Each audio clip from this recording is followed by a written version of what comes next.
मोमिनो, तुमको जायज नहीं कि जबरदस्ती औरतों के वारिस बन जाओ, और देखना इस नीयत से कि जो कुछ तुमने उनको दिया है उसमें से कुछ ले लो, उन्हें घरों में मत रोक रखना।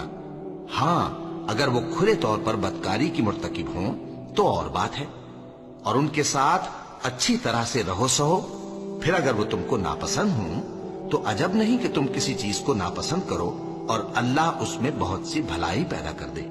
और अगर तुम एक औरत को छोड़कर दूसरी औरत करनी चाहो और पहली औरत को ढेर सा माल दे चुके हो तो उसमें से कुछ मत लेना। भला तुम बुहतान लगाकर और खुला गुनाह करके अपना माल उससे वापस लोगे? और तुम दिया हुआ माल क्यों कर वापस ले सकते हो जबकि तुम एक दूसरे के साथ सोहबत कर चुके हो और वो तुमसे पुख्ता अहद भी ले चुकी हैं। मर्द औरतों पर हाकिम है, इसलिए कि अल्लाह ने बास को बास से अफजल बनाया है, और इसलिए भी कि मर्द अपना माल खर्च करते हैं। तो जो नेक बीबियां हैं वो फर्माबरदार होती हैं और उनके पीठ पीछे अल्लाह की हिफाजत में माल और आबरू की खबरदारी करती हैं।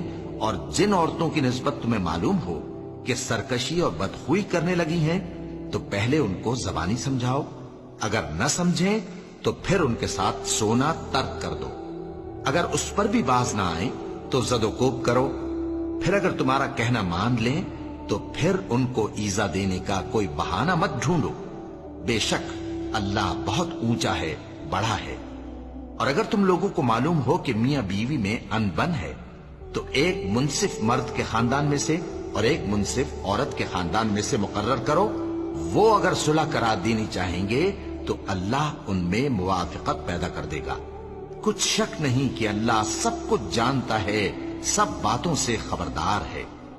अल्लाह तुम्हारी औलाद के बारे में तुमको इरशाद फरमाता है कि एक लड़के का हिस्सा 2 लड़कियों के हिस्से के बराबर है, और अगर औलाद मैयत सिर्फ लड़कियां ही हों यानी 2 या 2 से ज्यादा तो कुल तरके में उनका 2 तिहाई है, और अगर सिर्फ एक लड़की हो तो उसका निस्फ है।